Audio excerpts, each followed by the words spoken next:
Magandang araw mga kasolar. Dahil marami yung nagtatanong tungkol dito sa aking charge controller na ito, kung saan ko nabili at magkano, at yung kanya mga specification. So gumawa ako ng review tungkol dito. So ito, bubuksan natin ito mamaya para makita natin yung internal components nito. Bali nabili ko ito sa Shopee Taiwan at ito na rin yung kanyang presyo. So bali 40 ampere ito at 12 to 24 yung kanyang voltage. So wala siyang brand, basta MPPT charge controller lang yung nakasulat sa kanya. Ayan, wala siyang branding. Tapos ito yung label ng kahon niya. Ayan. Tapos yung specification. Tapos yung sa likod. So wala siyang pangalan mga kasolar. Bali yung manual niya mga kasolar ay walang translation ng English, pure Chinese lang. Ayan.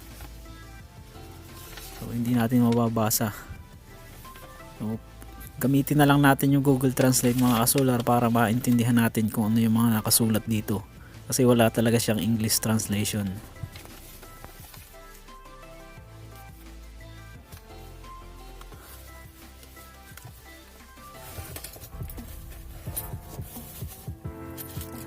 Tapos ito yung para sa wire nya, terminal lugs.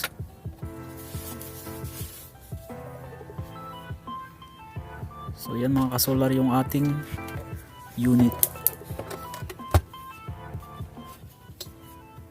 So yung LCD screen nya, tapos meron lang siyang dalawang button, plus at minus. Tapos ito yung USB port para sa charging ng ating mga gadget tulad ng cellphone. So dalawa yung kanyang charging port. Yun lang yung nakasulat na pangalan niya, MPPT. Tapos ito yung sa gilid. Ayan. Tapos dito sa baba yung ating terminal port, yung para sa solar panel, sa battery. Tapos yung sa load natin. Tapos yung temperature sensor, room temperature sensor.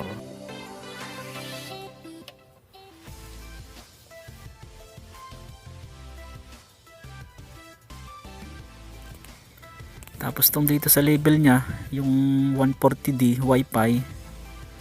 Tapos kung anong voltage. Ayan. So bali Wi-Fi version ito. Merong version na walang Wi-Fi connectivity. Ito merong Wi-Fi connectivity. So dito sa taas makikita natin yung light indicator para sa connection ng Wi-Fi module. So kapag kinabitan natin ito ng battery, iilaw ito.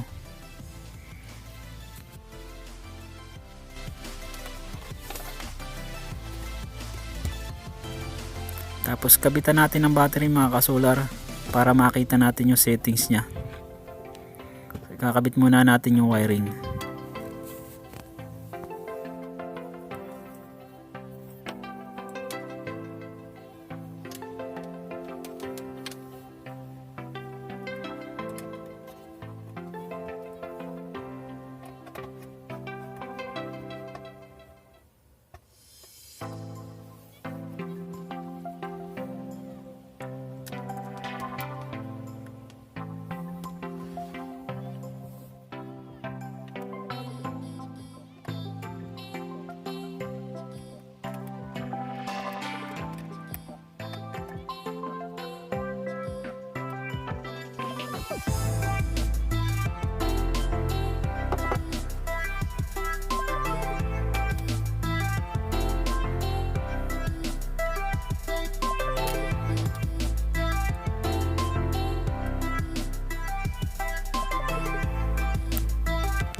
So ayan mga kasolar, may power na yung screen ng ating monitor.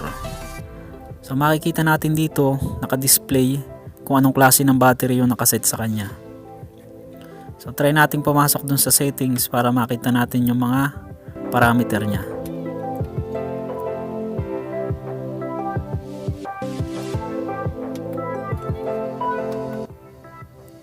Sa equalization, absorption, float, LBD, LBR. Tapos ito yung sa types of battery. Dito tayo mamimili kung anong klase ng battery yung gusto nating iset. Yan, flooded. Lead acid din ito. Tapos sa gel, ayan, lead acid din. Ito yung sa LiPo PO4 battery. Ito yung lithium polymer battery. Yan. Mamili lang tayo kung anong klase ng battery yung ating ginagamit. Yan. Ito yung sa lead acid. Sealed lead acid battery.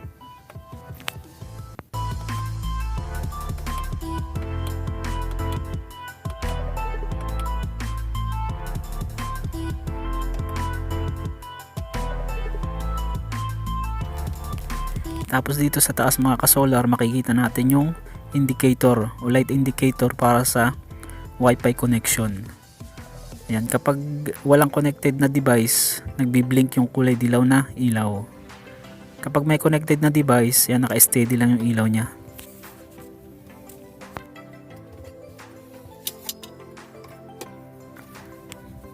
Bali, yung apps na ginagamit ng controller na ito ay available lang sa iOS at wala siya sa Android. So, kailangan natin ng iPhone o kaya iPad para magamit natin yung apps. So, ito yung apps niya. So, kailangan muna natin siyang i-connect yung Wi-Fi. So, may signal siya. Kailangan natin hanapin yung signal niya. Ayan. Tapos, i-connect natin. Ayan. Tapos, hintayin natin mag-connect. So, bali mga ka-solar, yung Wi-Fi connection niya ay hindi siya online monitoring. Nagtatransmit lang siya through Wi-Fi. Parang sa Bluetooth. So, doon ka lang magko-connect sa signal na tinatransmit niya sa Wi-Fi. Tapos, i-open natin yung apps mga ka-solar. Try natin i-connect. So, naka-Chinese din siya. Pero meron naman siyang English. Yan, i-connect muna natin yung Wi-Fi. Yan.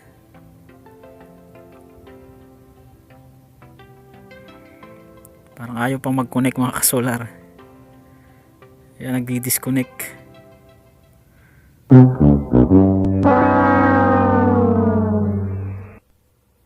Ayaw mag-connect mga ka-solar, so i-restart muna natin.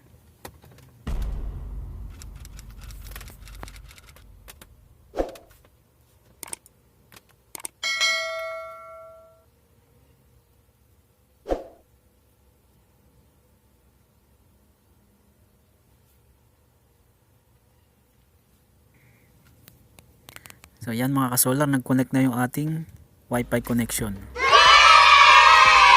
So makikita natin yung settings niya dito. Ayan. Ito yung real-time monitoring niya. Ito yung device ID niya. Tapos yung solar panel voltage, naka night mode dahil walang nakakabit na solar panel. Tapos yung battery voltage natin, ayan. So makikita natin yung voltage at yung percentage ng battery natin. So meron pa rin siyang mga settings na naka-Chinese, hindi natin mabasa. So, pero karamihan naman ay naka-English na.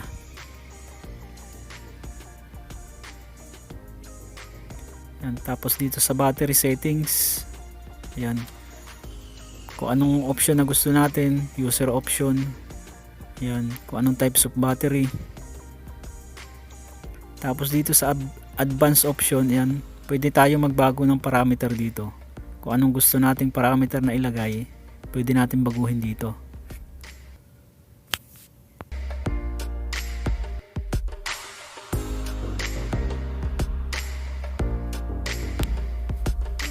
Tapos ito naman yung sa load natin.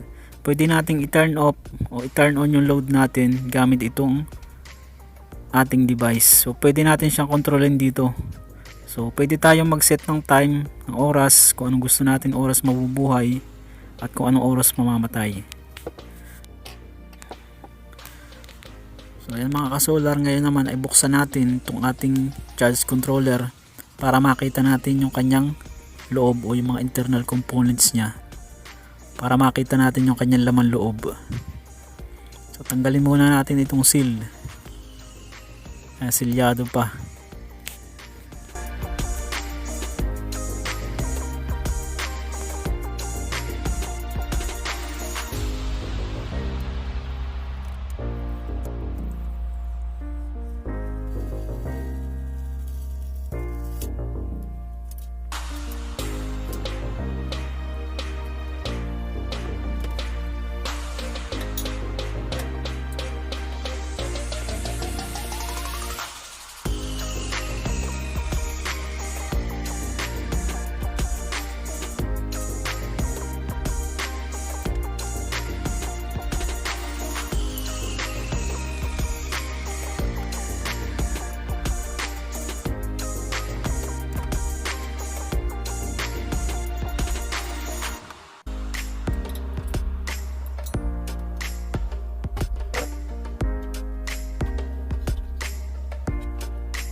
So ito mga ka-solar yung kanyang internal components.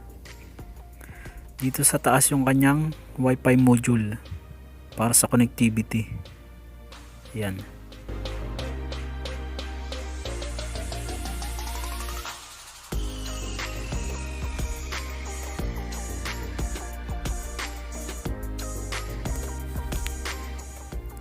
Ito yung kanyang inductor coil.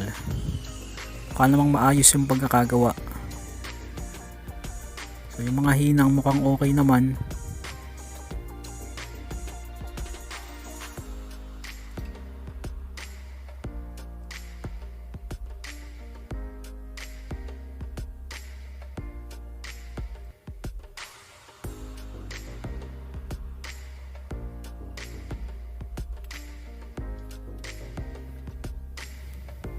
Yung mga ka-solar, yung fuse niya sa papunta sa battery side ay dalawang 40 amps na fuse, nakaparallel siya.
So yan mga ka-solar yung ating MPPT charge controller na walang brand.